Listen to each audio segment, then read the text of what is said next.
ಎಲ್ರಿಗೂ ಜೈ. ನಾನು ಸಮತಾ ಸಂಘದ ಯುವ ಘಟಕದ ರಾಜ್ಯಾಧ್ಯಕ್ಷರು ದಲಿತ ಚಳವಳಿ ನಾಗೇಶ್ ಅಂತ.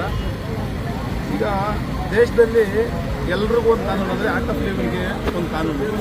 ಇಲ್ಲಿರುವಂತಹ ಜಿಲ್ಲಾಡಳಿತ ಆಗಿರ್ಬೋದು, ಸರ್ಕಾರಗಳಾಗಿರ್ಬೋದು, ಇವ್ರನ್ನ ಏನು ಮಾಡ್ಕೊಳಕ್ಕೆ ಆಗ್ತಾ ಇಲ್ವಾ? ಈಗ ಸರ್ವೆ ಆಗಿದೆ, ಎಷ್ಟು ಎಕರೆ ಒತ್ತುವರಿ ಅಂತ ಗೊತ್ತಾಗಿದೆ, ಸರ್ಕಾರಿ ಜಾಗ. ಅದು ಬಿಟ್ಟು ದಲಿತರಿಗೂ ನೋಡಿ, ಈ ಥರ ದಲಿತರು ಎಷ್ಟು ಬೇಕೋ ಎಲ್ಲರನ್ನೂ ಹಾಕೊಂಡಿದ್ದಾರೆ, ಎಲ್ಲನೂ ಪ್ರೂವ್ ಆಗಿದೆ. ಆದರೂ ಸಹ ಇದನ್ನ ಬಿಡಿಸ್ಕೊಡಕ್ ಆಗ್ತಲ್ಲ ಅಂದ್ರೆ ಏನು ಇದಕ್ಕೆಲ್ಲ ಕಾರಣ ಅಂದ್ರೆ ಅಧಿಕಾರಿಗಳು ಬರ್ತಾರೆ, ಇಲ್ಲಿ ಅವ್ರ ಹತ್ರ ಕಪ್ಪ ತಗೊಂತಾರೆ, ಎಂಜಲ್ ಕಾಸು ಇಸ್ಕೊಂತಾರೆ, ಇಲ್ಲಿಂದ ಹೋಗ್ತಾರೆ. ಎಂಜಲ್ ಕಾಸು ಇಸ್ಕೊಂತೀರ ಪ್ರಾಮಾಣಿಕವಾಗಿ ಅವ್ರು ತಗೊಳ್ಳೋ ಕೆಲಸಕ್ಕೆ ಏನಾದರೂ ಸಂಬಳಕ್ಕೆ ಏನಾದರೂ ಕೆಲಸ ಮಾಡಿದ್ರೆ ಇಷ್ಟೊಳಗೆ ಎಲ್ರಿಗೂ ಅದೇನೋ ನ್ಯಾಯ ಸಿಕ್ಕಿರೋದು. ಇವ್ರ ಉದ್ದೇಶಗಳೇನಪ್ಪ ಅಂದರೆ ಬರ್ತಾರೆ, ಇಲ್ಲಿ ಯಾವನೋ ಒಬ್ಬನು ವರ್ಷಕ್ಕೊಂದ್ಸತಿ 2 ವರ್ಷಕ್ಕೊಂದ್ಸತಿ ಒಂದು ಅಧಿಕಾರಿ ಚೇಂಜ್ ಆಗ್ತಾನೆ, ಅವನು ಯಾವುದೋ ಒಂದು ಟೇಪ್ ಇಟ್ಕೊಂಡು ಅಧಿಕಾರಿ ಬರ್ತಾನೆ, ಅಟ್ಟೆ ಮಾಡ್ತೀನಿ ಅಂತ ಬರ್ತಾನೆ, ಇನ್ನೊಬ್ನು ಯಾವನು ನೋಟಿಸ್ ಕೊಡ್ತಾನೆ, ದುಡ್ಡು ಇಸ್ಕೊಂಡ್ರೆ ಹೋಗ್ತಾನೆ.